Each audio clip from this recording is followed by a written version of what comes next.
much of what we're going to be doing in pre-calculus deals with functions, and specifically with certain functions, these 12 that we're going to be going over today, and we're going to be shifting them and scaling them, and maybe those words are unfamiliar with you, but they're things that you've done before. So let's look at the first one. It should be extremely familiar. It is the equation of a line. And so it's written in function notation, but don't let that scare you. That's just y equals x. Okay? A very basic line. It's called the identity because whatever you plug in for x, that's the exact same thing you get out for y. So it's just a simple equation, y equals x. And it is the basis of all lines. We do different things with this to create any line you want. So for example, let's just choose maybe y equals 1/2 x plus 3, and think about what we did to get this line. Okay, we started with the identity function, and then we shifted it up 3. Okay, that's what this part does. This is the constant term, and it determines the y-intercept. So we shifted it up 3. Okay, that our y-intercept was 0, and now it's 3. Okay, and then we also scaled it and gave it a slope. So this is 1/2. So instead of just going up 1 and over 1, now we're going to go up 1 and over 2. Okay, so we get a different slope on our line.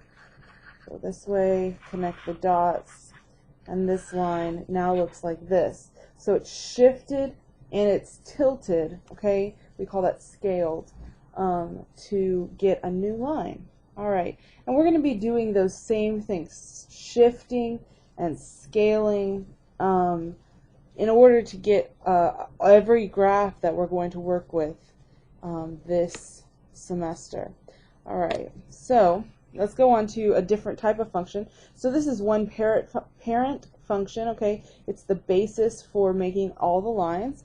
Then we also have the squaring function is another one.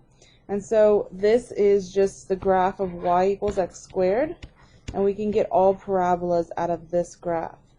Some will be wider than others, and some will be narrower. Okay, so there could be a lot of different graphs going on.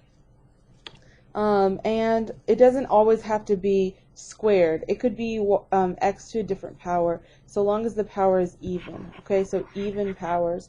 So for example, what if we had y equals, let me choose a different color, y equals x to the 4th power.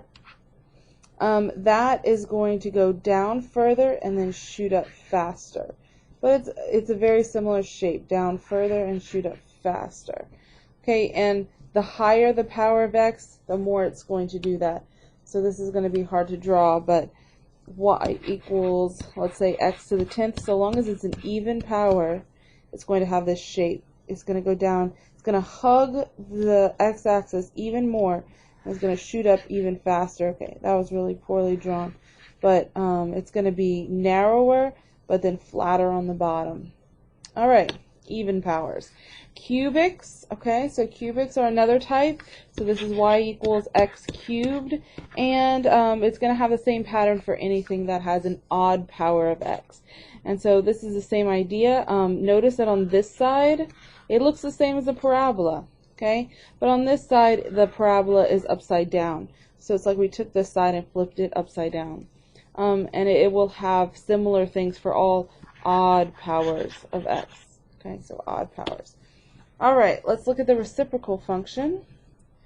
Reciprocal function is y equals 1 over x. Okay, so notice we have an x in the denominator. Y equals x to the negative 1. So when we have x to a negative power, or in essence we have more x's in the denominator than we have in the numerator, we're going to have this shape. Okay, notice how it kind of hugs in between the y and the x axis, and then it hugs again over on the left side between the x and the y axis. And so it has two asymptotes, right? One, the x-axis and the y-axis are its asymptotes. And this, of course, can be shifted up or down or scaled, and you can make a lot of different kinds of functions, like, for example, y equals 1 over x plus 3. Okay, more x's in the denominator, so this x would have a negative power. All right, square root function. Let's scroll up again and look at the x squared function and see how similar these two functions really are. This function is this function turned on its side. So if you take this function, the x squared function, and flip it on this line, okay, flip it over, mirror it on this line, and then you would have this function down here, okay?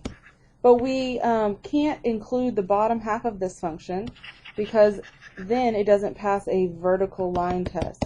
And we want it to pass the vertical line test, so we only include the positive values, okay? So that is y equals the square root of x. All right. And the absolute value function, okay? This function is similar to the identity function. So it's like the identity function, except that this piece has been broken off and is now moved going up instead. It doesn't go into the negatives because the absolute value makes it positive instead. All right, scroll down a little bit. We have the exponential function. This function is anything with a base to the x power, okay? So they have e, in this example, they have e to the x power, and that is very common in business and in physics and science in general. You'll see that, but you don't have to have e as your base. You could have any base. And so long as you have a base with your variable in the power, it has this shape, okay? This is called exponential growth. You could also have what's called exponential decay, and that would look like this, okay, this shape. So notice how it's just reflected. So we can reflect graphs, we can stretch them, we can shift them, okay, all different types of things. Look at the natural logarithm function. These two functions are inverses of each other, okay? They're opposites, inverses, they undo each other.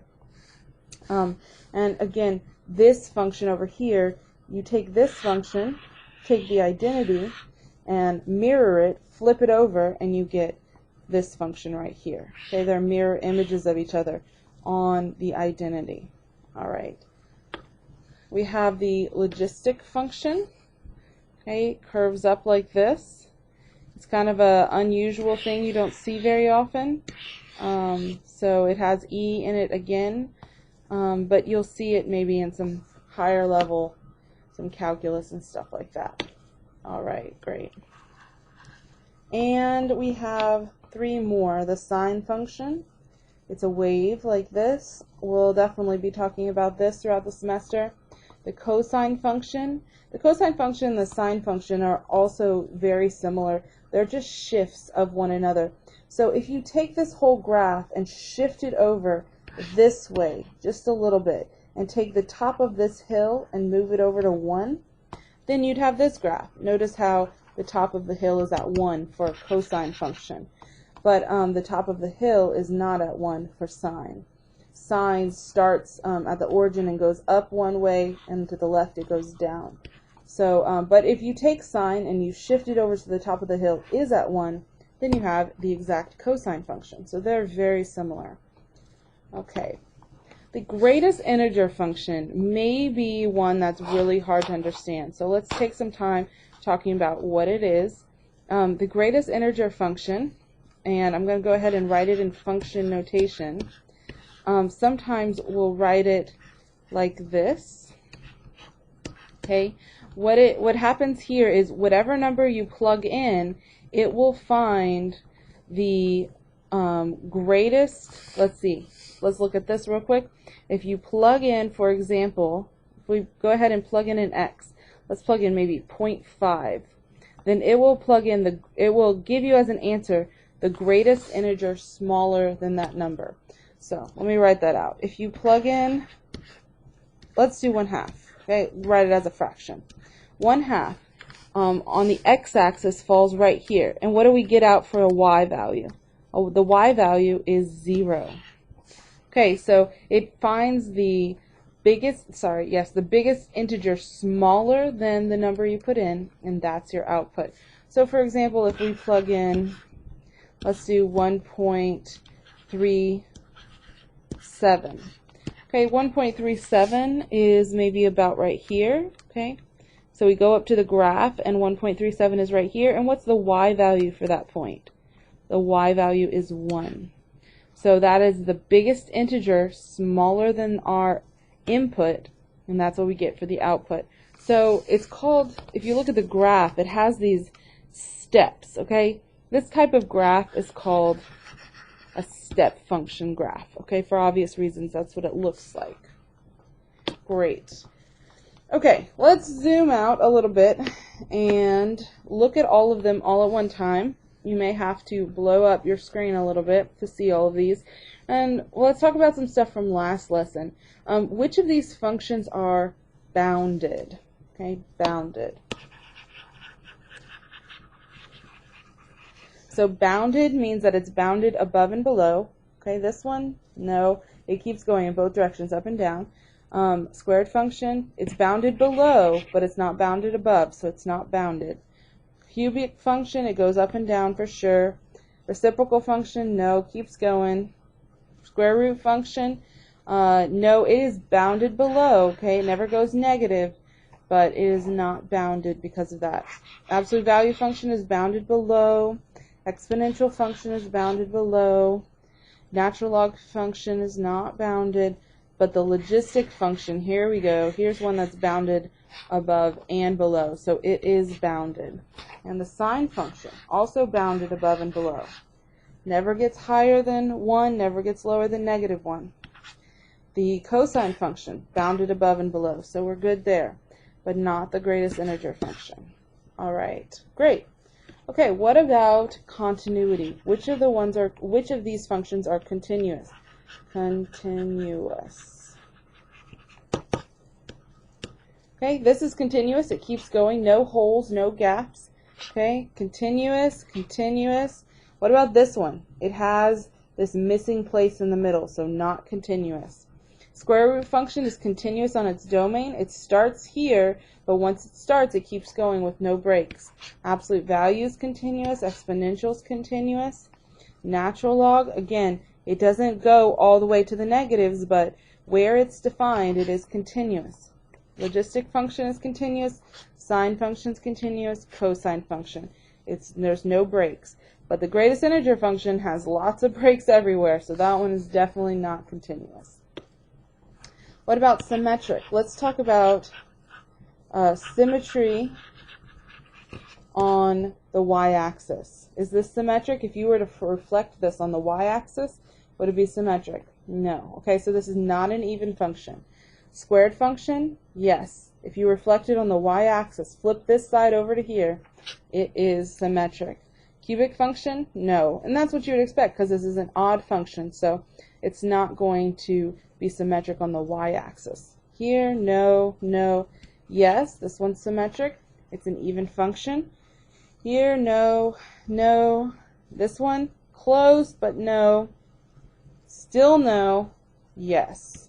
This is an even function. If you flip it on the y-axis, it is the same. Here, no. Okay, great. Now let's use a different color and talk about symmetry, about the origin. Okay, odd functions. This one, if you rotate it 180 degrees, is it symmetric?